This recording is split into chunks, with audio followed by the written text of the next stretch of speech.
진짜 현타온다. 네, 정말 오랜만에 영상을 찍는데요. 어, 제가 중간중간에 사실 FA컵 영상 이후로 K리그 영상을 올리려고 했는데 하필 A매치 기간이 얼마 안 남아 있어서 조금만 더 쉬고 이렇게 A매치 기간에 대한민국 대 브라질 경기로 처음으로 여러분들한테 찾아뵙게 됐습니다. 자, 그리고 같은 비슷한 시기에 열리는 이제 AFC U23 대회 영상도 시간이 나는 대로 올릴 예정이니까 꼭 재밌게 시청해 주시고요. 오늘은 6월 A매치 4개 평가전 중에 첫 번째인 대한민국과 브라질의 평가전을 보도록 하겠습니다. 경기는 저도 어제 TV로 봤는데 브라질이랑 대한민국의 경기였죠. 경기는 일단 1대5로 브라질한테 우리나라가 졌습니다. 일단 경기 내용을 보면은 슈팅차가 7대25, 유효 슈팅이 6대9, 점유율은 뭐 거의 4대6이었고요. 코너킥도 우리나라 하나도 없었어요. 브라질만 코너킥이 9개가 있었고요. 경기 내용을 수치만 봐도 알다시피 우리나라가 확실히 브라질한테 경기 내내 확실히 좀 밀리는 모습을 많이 보였어요. 전반전에는 우리나라가 그래도 브라질 상대로 역습을 통해서 공격을 나름대로 잘 이어갔거든요. 근데 후반전에는 그런 것이 통하지 않으면서 일방적으로 좀 브라질한테 밀리는 그런 느낌이 있었죠. 자, 일단 선제골은 브라질 쪽에서 먼저 나왔죠. 히살리숑 선수인데요.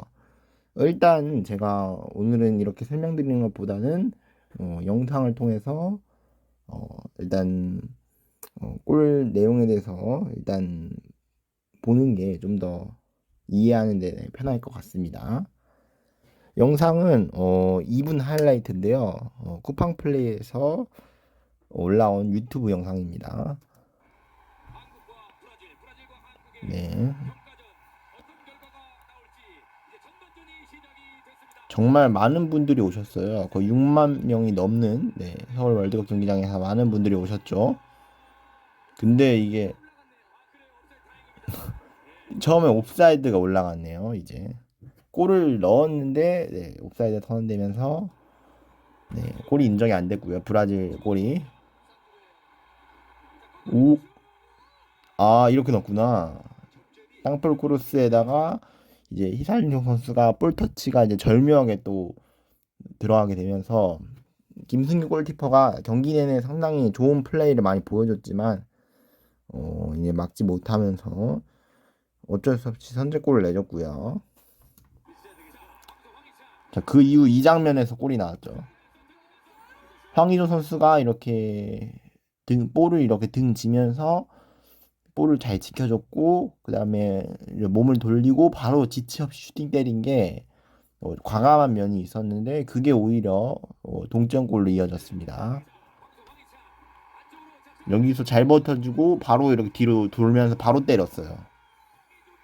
그런 모습을 보여주면서 1대1 동점을 보여줬죠. 하지만 또 이제 금방 이제 이때 김승규 골키퍼가 잘 막아줬는데 이 뒷장면에서 태클 과정에서 이제 여긴 안 나왔는데 이제 VR을 통해서 이렇게 체크를 하게 되고 결국 이렇게 PK가 선언이 됩니다. 네이마르가 찼는데요. 이렇게 방향을 완전히 속이면서 결국에 1대2가 됩니다. 자, 전반전은 뭐 1대1로 이렇게 끝났고요. 후반전에는 좀 많이 밀렸죠. 여기서 김영건 선수의 태클이었는데 역시나 VR을 통해서 이제 반칙 인정되면서 또 페널티킥을 네이마르가 찼는데요. 김승규 선수의 방향을 또 제대로 읽으면서 1대3까지 벌어지게 됩니다. 자, 여기서 우리 수비수진이 대처를 못했어요. 이렇게 쿠티뉴 선수인데 쿠티뉴 선수의 골 장면인데 이 네 번째 골이 우리 수비진이 일단 뭐 앞에서 실수도 있었고 두 번째는 브라질의 공격을 이어가는데 물론 상대 브라질 선수들이 숫자가 많긴 했지만 수비진이 좀 너무 제대로 따라가지 못한 부분이 사실 이 장면만 그런 게 아니라 이 전 장면부터 후반전 그리고 더 넘어서는 뭐 전반전부터 계속 이렇게 뚫리는 모습이 몇 번 보였거든요. 근데 후반전에 이제 체력적으로 지치다 보니까 압박이 제대로 안 되고 그러다 보니까 이렇게 골이 나오게 됐습니다. 그래서 쿠티뉴 선수한테 골을 내줬고요. 자, 그리고 여기서 제주스가 이렇게 뒤에서 롱볼을 받고 이렇게 돌파를 하는데 측면에서 중앙을 돌파하는데 수비진이 압박이 전혀 없었죠. 돌파를 하는데 그대로 공간을 내주면서 결국 마지막에 또 제주스가 마무리하면서 골을 만들게 됩니다. 그러면서 5대1로 경기가 벌어졌고 경기가 그대로 끝나면서 결국에 5대1로 브라질이 대한민국을 이기게 됩니다. 자, 경기 이렇게 끝났는데요.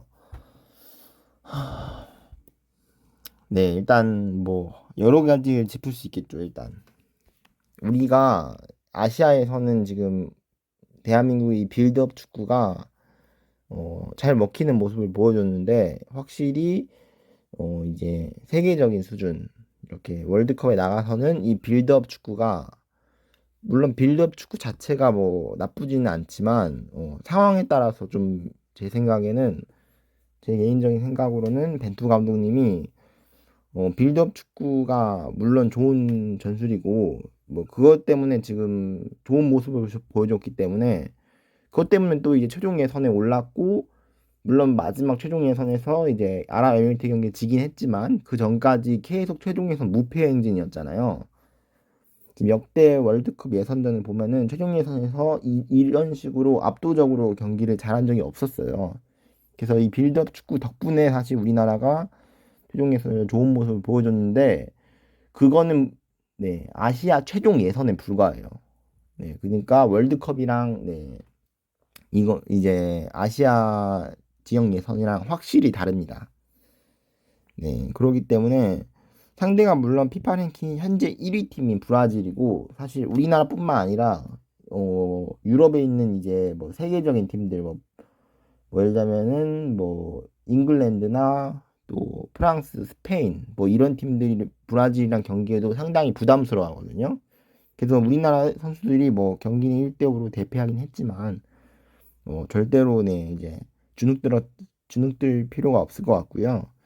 이 실패를 네 발판으로 네 이제 본선에 가서 잘하면 돼요. 문제는 오늘 같은 실수를 네, 반복하지 않으면 됩니다. 네, 물론 브라질 상대로 애초에 이길 거라고는 생각하기 힘들었죠, 많이. 많은 분들이 예상하기 힘들었고, 실제로 브라질은 이미 월드컵 우승 후보로 네, 1순위로 평가받는 나라이기 때문에 지금 스쿼드만 보더라도 사실 이 선발도 엄청난데 지금 후보 라인업만 보더라도 이 후보뿐만 아닙니다. 이 지금 브라질 이제 A매치에서 이제 소집되지 않는 선수들도 있거든요. 그런 선수들도 네, 실제로 네임빌류가 다 있는 선수들이고 뭐 브라질이 워낙에 네, 사실 브라질 선수가 없는 네, 세계의 축구 리그, 프로 축구 리그는 한 번도 또 본 적이 없잖아요. 세계 어느 나라 리그든 꼭 뒤져보면 브라질 선수가 한 명씩은 있어요. 꼭. 네. 북한이 있을는지 모르겠는데 어쨌든 네, 웬만하면 거의 있습니다. 웬만하면 그럴 정도로 브라질 선수들이 뭐 길 가는데도 이제 밥 먹듯이 축구를 하는 나라거든요. 그래서 뭐 당연히 경기 내내 보는 동안 브라질이 뭐 우리나라를 농락했다 해도 무방한 게 네, 탈압박에 완전히 결이 다른 모습을 보여줬습니다. 뭐 개인기도 뭐 당연히 개인기겠지만 탈압박 능력이 브라질이 상당히 좋았어요. 우리 선수들이 전방 압박을 하는데도 탈압박을 해내는 모습이 네, 상당히 보기 좋게 보였고요. 또 빌드업 축구를 우리나라가 차근차근히 짧은 패스로 이어가려고 했는데 그게 잘 되지 않았죠, 사실은. 브라질의 압박과 네, 우리 선수들이 이제 뒤에 빌드업에서 또 고전을 하다 보니까 브라질 선수들이 그 점을 보고 더 압박해요. 특히 후반 들어서는 이제 브라질 선수들이 우리나라 선수들이 지치기 때문에 뒤에서 이제 볼을 돌리는 시간이 많아지거든요. 그래서 뒤에서 볼을 돌리지 않게 이제 압박을 계속 이제 가해주더라고요. 브라질 선수들이.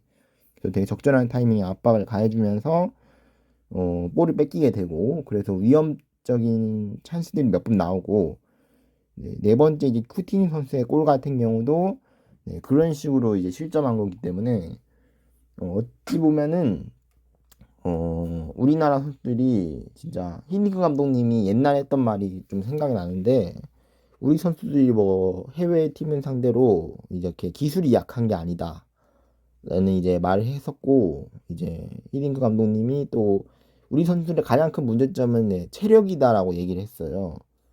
그 부분이 공감이 가는 게 오늘 경기에서 확실히 나왔어요. 전반전이랑 후반전이랑 좀 느낌이 많이 달랐죠. 전반전까지는 사실 우리 선수들이 물론 당연히 브라질 상대로 밀리긴 했지만, 그래도 역습이 나름대로 제 생각에는 좀 매끄럽게 이루어졌다고 생각하거든요. 나름대로 그래도 잘 막으려고 했고, 또 역습도 잘 이루어지면서 위협적인 찬스를 만들어냈고, 실제로 황의조 선수가 골을 넣었죠. 네, 그랬기 때문에 사실 전반전에 보여준 모습을 기대하면서 이제 후반전도 우리 선수들이 다시 동점을 만들지 않을까 생각을 했었는데, 역시나 뭐 이 경기뿐만 아니라 아시아 최종 예선전 때부터, 물론 그때는 이제 상대팀이 약팀이었기 때문에 체력을 좀 아껴가면서 할 수 있었는데, 이제는 우리가 약팀인 입장이에요. 브라질 입장에서는 우리가 약팀인 거죠. 그렇기 때문에 좀 생각을 달리할 필요가 있어요. 체력을 좀 더 제 생각에는 선수들이 당연히 기술적인 부분이나 탈압박 부분에서 세계적인 선수들이랑 당연히 차이가 크겠죠. 당연히 차이가 크겠지만 베투 감독님이 지향하는 또 빌드업 축구라는 게 또 있잖아요. 또 지금 현재의 우리나라의 색깔 같은 건데, 색깔도 물론 중요하지만 제 생각에는 좀 상황에 따라서 맞는 좀 그런 실리적인 축구를 했으면 좋겠어요.